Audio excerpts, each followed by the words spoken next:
those two large doors.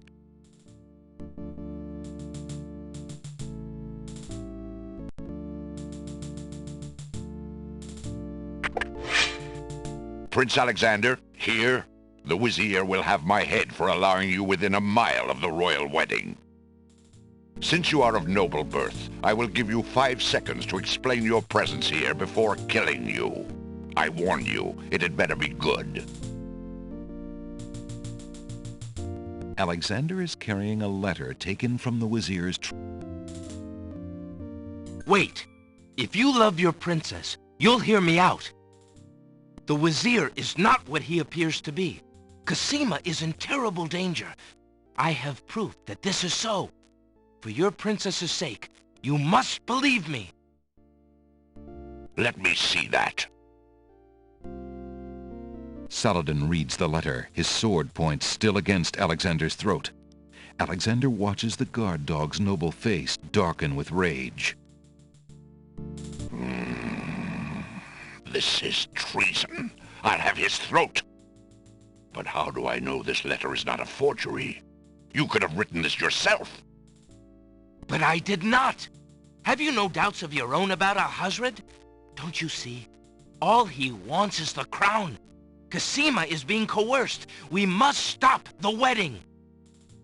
It is true. I have had my suspicions about the Vizier, especially when King Califim and Queen Alaria died. But I have seen Cosima with him several times. She appears to be quite happy, even enthusiastic.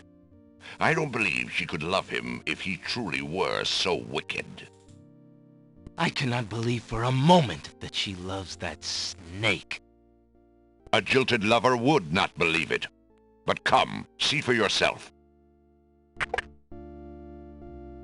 The captain of the guard leads Alexander into the throne room, where a ceremony seems to be in progress. Alexander feels his blood run cold at the sight.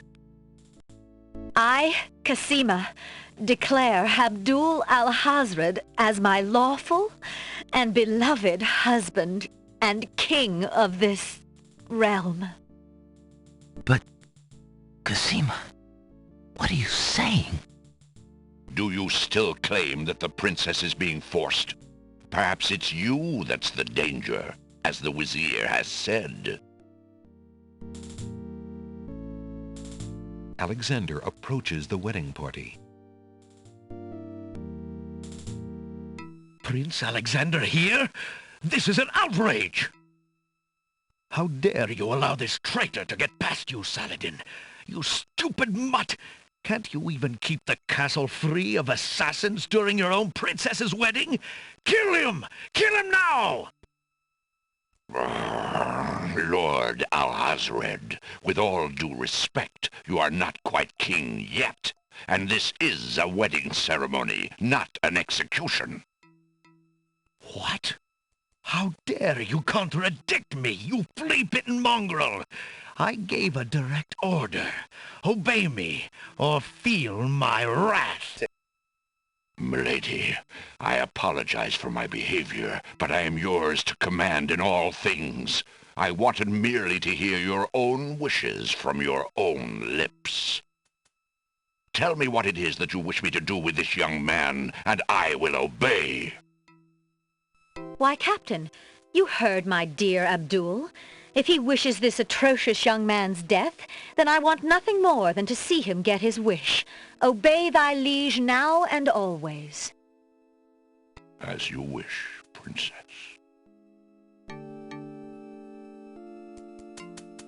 Look into this mirror, my love, and show us your true heart. That mirror? No! The lovely image of Cosima suddenly bursts into smoke and is replaced by the Vizier's genie. Shamir, you fool! It's not my fault, Master! The illusion was broken!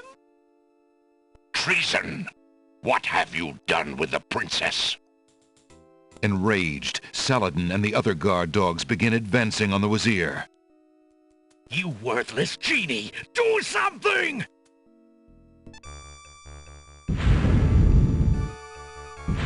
Alexander feels his pockets carefully. Shamir, the Wazir's genie, begins to throw balls of dazzling light at the guard dogs. Alexander feels his...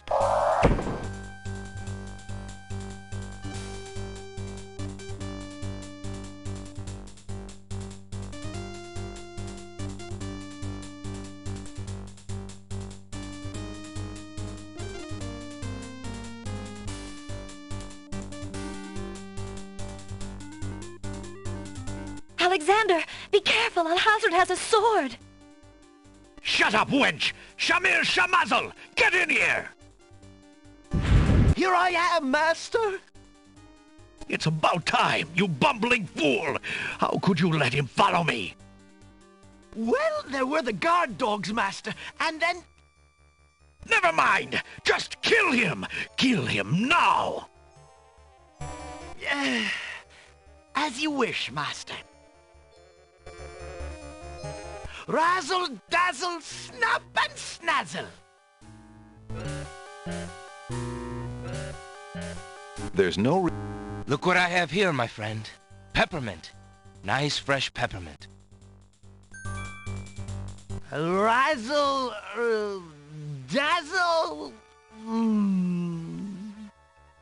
Forget the stupid peppermint. Don't you dare even think about it.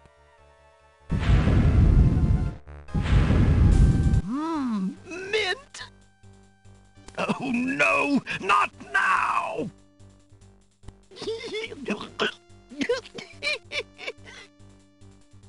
Do something! Shamir Shamazel! Kill him!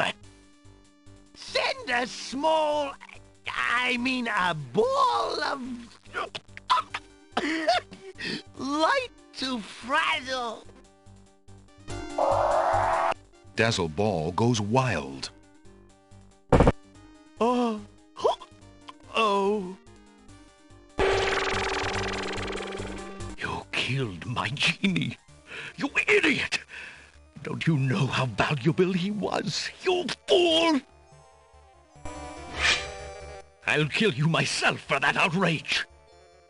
So shall it be, Al-Hazred. I'm ready.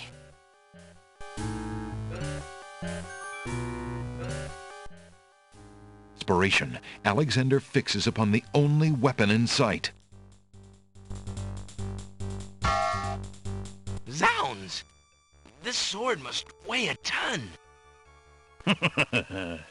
Good. Then you shall only fail sooner, my prince.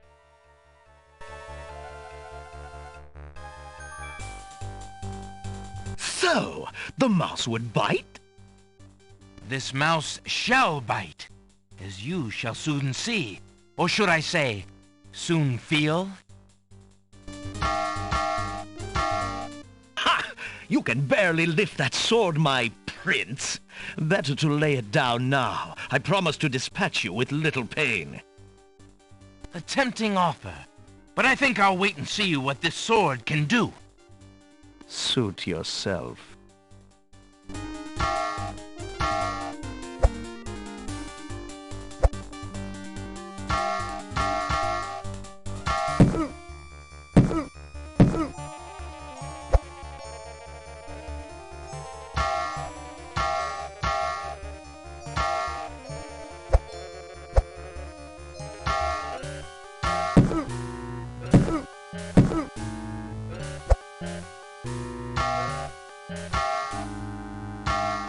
Alexander's arms start to tremble under the effort of wielding the huge sword.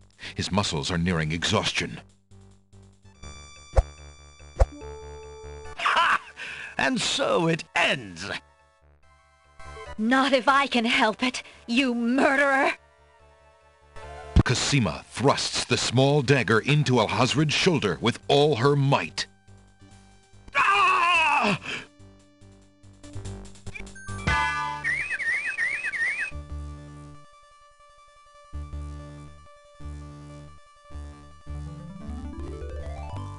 Cosima! Are you all right? I'm fine, Alexander. I was just so afraid for you. There's no need to fear anymore, Princess. Yes, I know.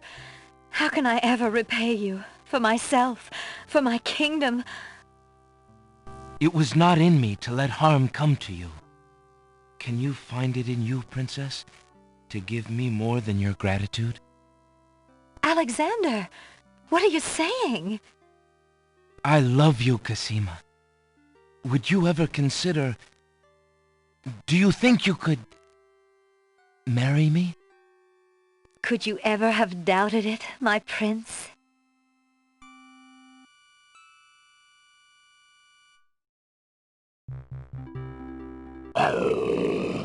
Ahem. Oh! Guards! Princess Cosima, are you well? I'm quite well, thank you. Please take Abdul and put him in the dungeon. See to it that he gets a doctor. Yes, Majesty.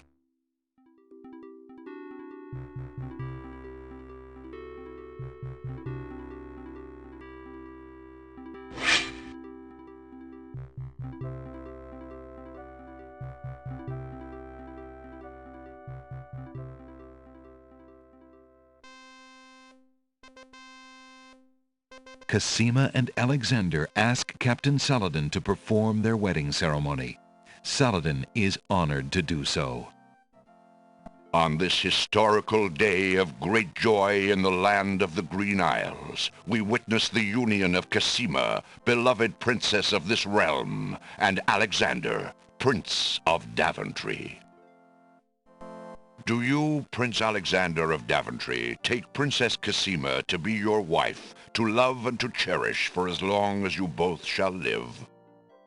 I do.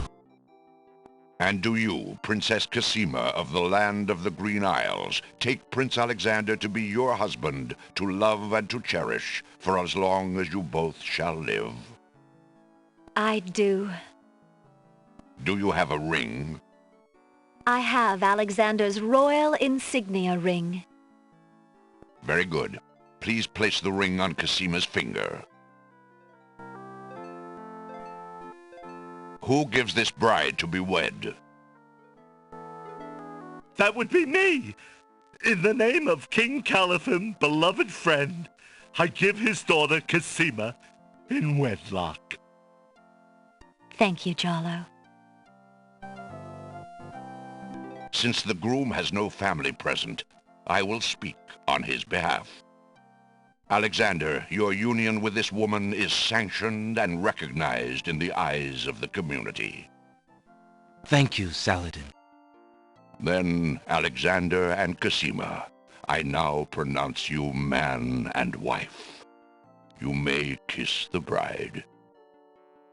Hooray!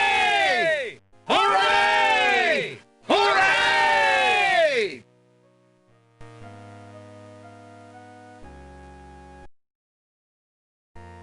Excuse my interrupting your joy, but I have an important question for the new bride and groom. What is it, Saladin? Alexander, Alhazred hurt this little kingdom nearly to the point of destroying all that we stand for. But you are true and good, and have proven yourself to all the people. Thank you, Captain. King Caliphim and Queen Ilaria are gone, and can never be restored. Alhazred has, thankfully, been banished. But we are leaderless. I believe you too can heal this small kingdom from all the damage that Alhazred has inflicted upon it. Will you too, Alexander and Cosima, consider becoming the ruling king and queen? Why, I'm honored. What do you think, Cosima? I love my homeland, Alexander. I would be happy to stay and serve it all my days. I wish my father were here so that I could ask his advice. I will miss him, and my mother and sister, and Daventry. But I love you, Cosima, and I do feel at home here. Somehow this land and I seem to suit each other. I don't know what kind of king I'll make, but I accept. Oh, Alexander, I'm so happy. I'm sorry I could not spare you that grief, beloved. King Alexander, there is a long road ahead. The ferry must be repaired before we can reunite the islands. Unfortunately, the islands are still feuding. It will take some time and great diplomacy to convince them to reunite and stop fighting each other. Yes, Alexander. We will have to try to discover how Alhazred managed to make them hate each other so that we can undo what he has done. Now let us celebrate our good fortune. The evil that has plagued this land is done, and a new reign begins. Long live King Alexander and Queen Cassima. Long live King Alexander! Long live Queen Cassima! Long live the land of the Green Isles! Hooray! Hooray! Hooray!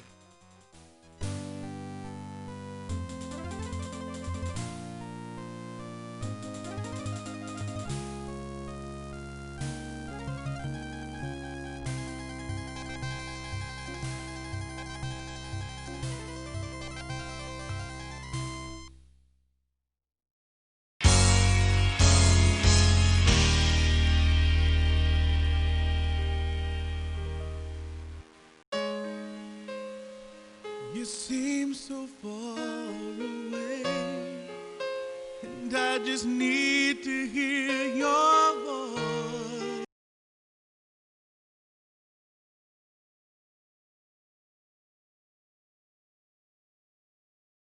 I always forget there's like some weird vocal song at the end of this game. If you would have me go or stay.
Alexander pulls out his magic map.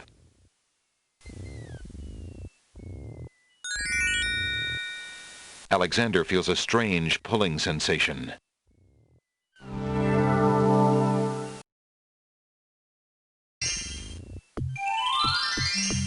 Great gods! Did you see that? The man just appeared from nowhere. Perhaps he was sent by the spirits. I see no boat. He is an intruder, no matter how he got here. Grab him! Not again.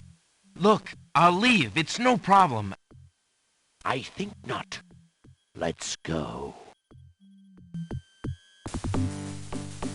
Alexander is frozen at the spectacle before him. Robed figures are gathered around a bonfire. Some mystical ceremony is taking place, but as to its purpose, Alexander has no clue. We found a trespasser on the beach, Archdruid. Uh-oh. Archdruid. Now what has Alexander wandered into? This must be the foreigner we were warned about. How appropriate that he should come during our rain festival. Place him in the sacrificial cage. Wait! I must rescue the princess!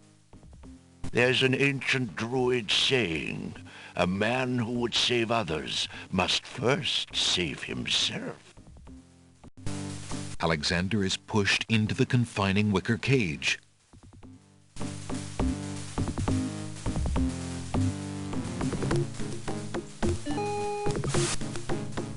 And the cage is swung out over the bonfire.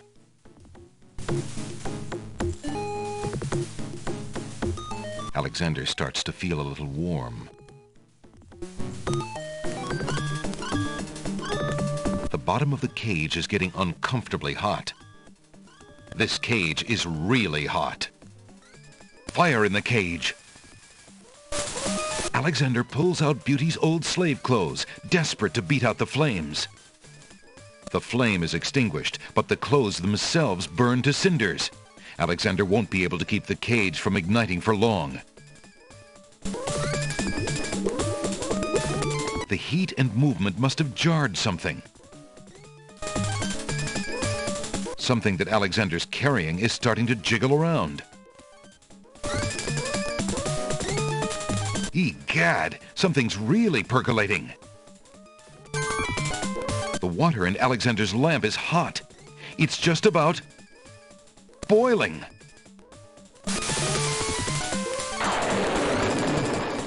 Alexander feels a drop. It starts to rain.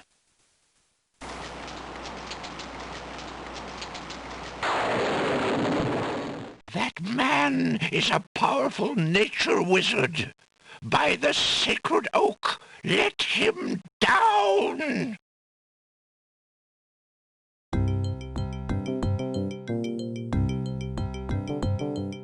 I must apologize for our rude welcoming committee.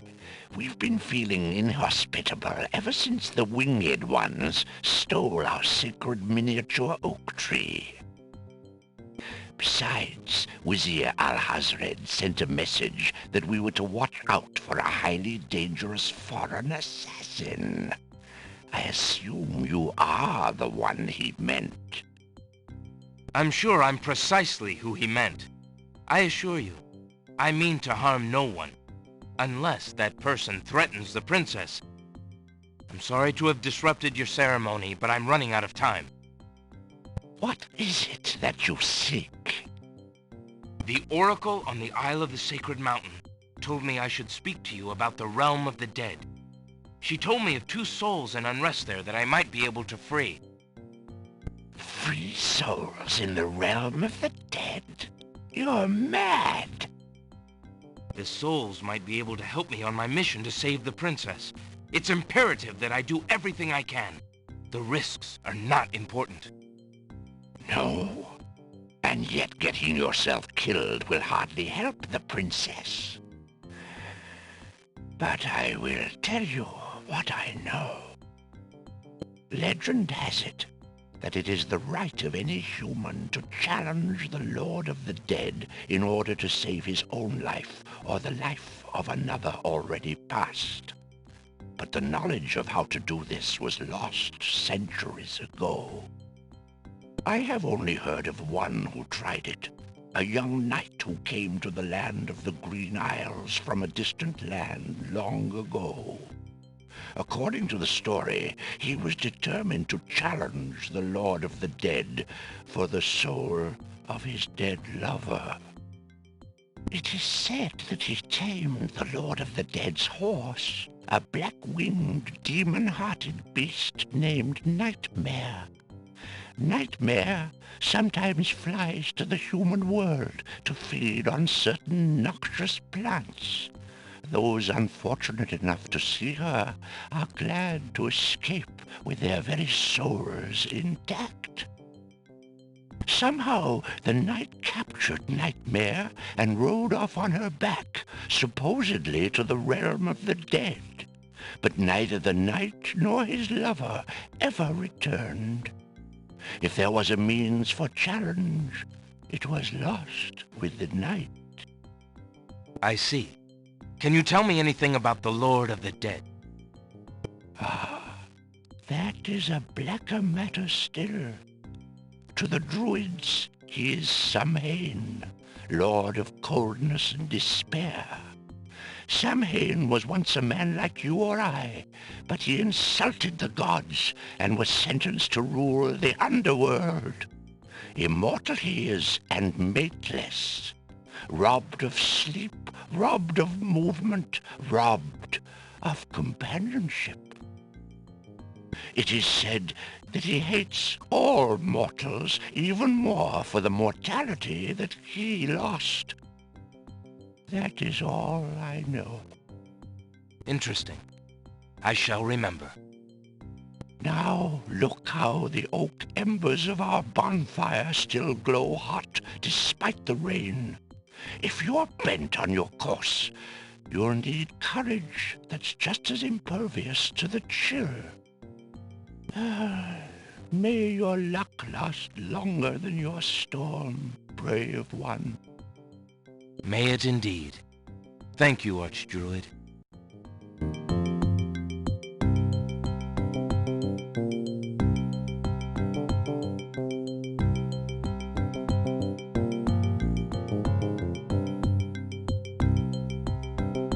Alexander is standing in the Druids' circle of giant stones. The rain festival has ended, and the Druids have returned to their village to sleep.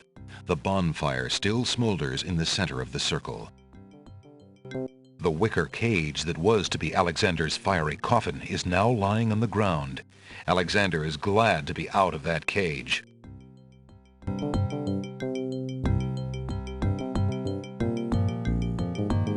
Alexander scoops up some of the red-hot embers in the ancient human skull.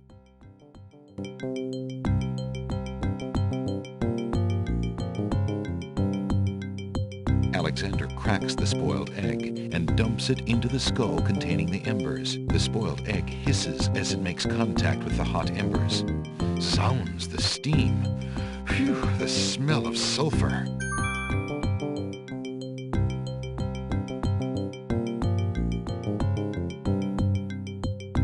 Alexander puts the strand of hair into the skull containing the embers and the spoiled egg.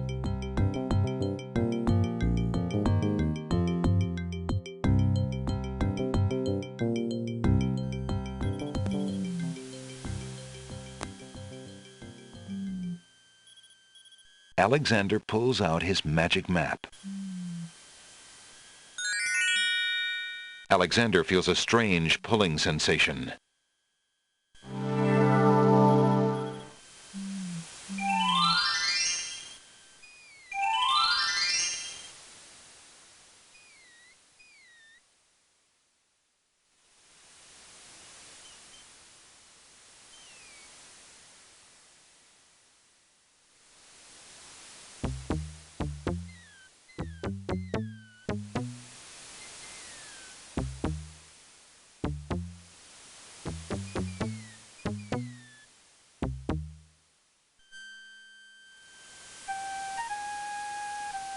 Alexander.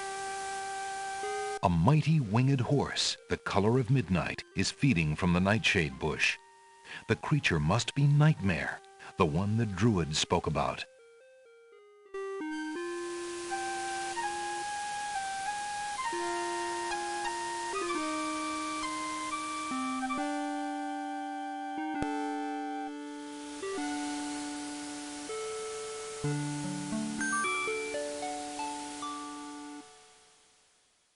Alexander solemnly speaks the incantation over the skull.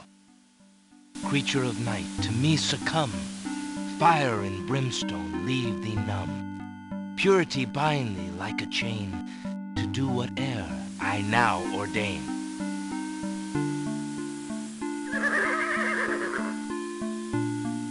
Nightmare flares her nostrils at the scent of the fire and brimstone. That's it! Come on! I need passage to your homeland, Fiery One. Unable to resist the power of the enchanted smell, Nightmare approaches Alexander. Her eyes appear glassy and sightless. In her hypnotized state, she is unaware of the human so close to her flank, or of anything at all except that marvelous smell. Now ride!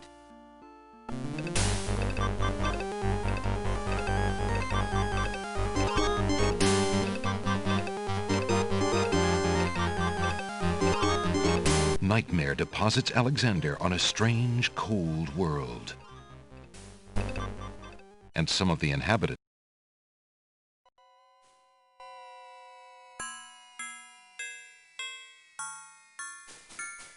Who are you, grieving spirits? I am Queen Ilaria of the land of the Green Isles, and this beloved spirit is my husband, King Caliphan. We were murdered in our beds by our trusted vizier. Like a viper, he snuck in during the night and stabbed us in our sleep. Now my husband's soul is broken, and he will not speak. Then you are the ones I seek. Are you not the parents of Princess Cassima? Our daughter! Have you news of the princess? I know that she is alive and safely back in her kingdom after being rescued from Mordak. But I'm afraid I have not personally seen her. Alhazred is keeping her in her room in mourning for you. I am glad to hear of her return, but she will not be safe alone with that devil. Oh, that we could be there to protect her. Cassima, how I fail thee. My poor husband will never rest while our murder goes unavenged and our daughter is in danger. I came to take you back with me. Your people are still loyal to you. They need to know about the Wazir. Cassima needs you too.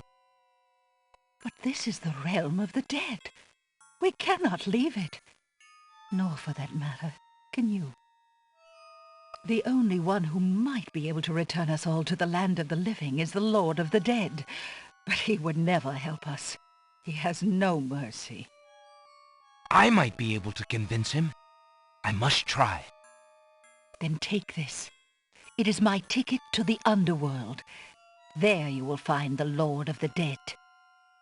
I cannot use the ticket as long as I'm chained here. And if we cannot be avenged, I will never be unchained. Thank you. Perhaps it will save us all. Be careful, young man. If you can ease my husband's torment and help our daughter, we will be most grateful. I will do my best. Goodbye, Queen Ilaria. The queen has already given Alexander her advice, and the king is too distressed to even notice Alexander's presence.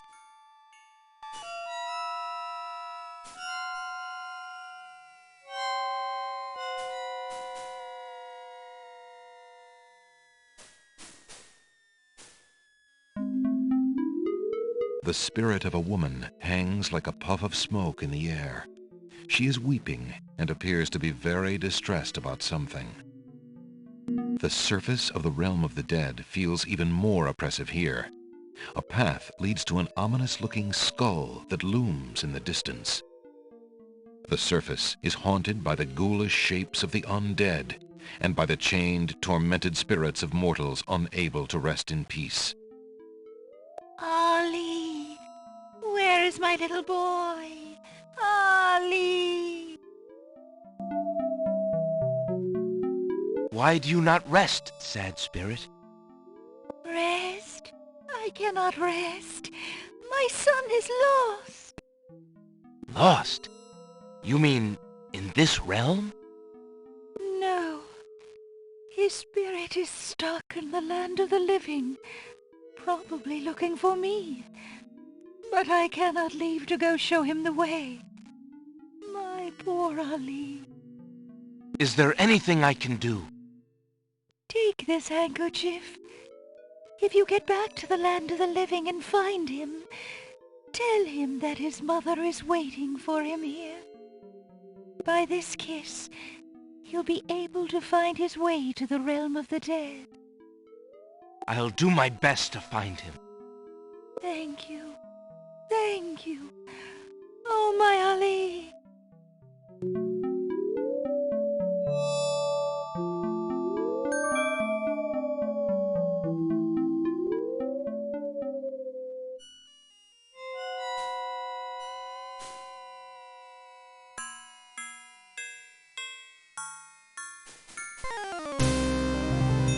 The skeleton to the left of the path hands something to the spirits that approach the underworld entrance. Ticket, please. Next.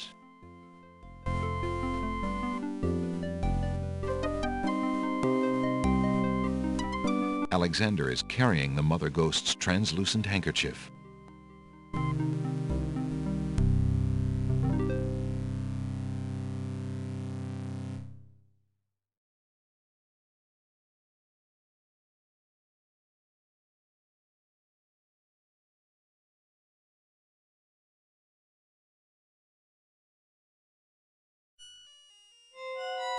A uniformed skeleton stands guard at the entrance to the underworld.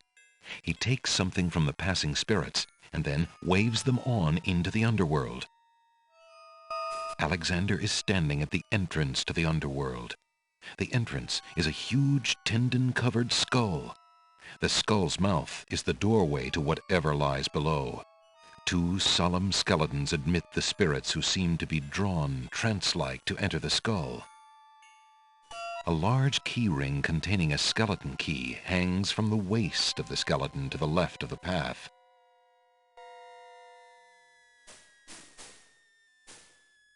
Might I get one of those tickets? The skeleton with the tickets must not approve of Alexander's less than ghostly looks. He refuses to give him a pass. Alexander picks up the two bones on the ground. Now, what do these bones remind him of? Ah, yes. Now I remember. The skeletons are overcome with the musical call of the bones. They begin to jiggle, then to dance.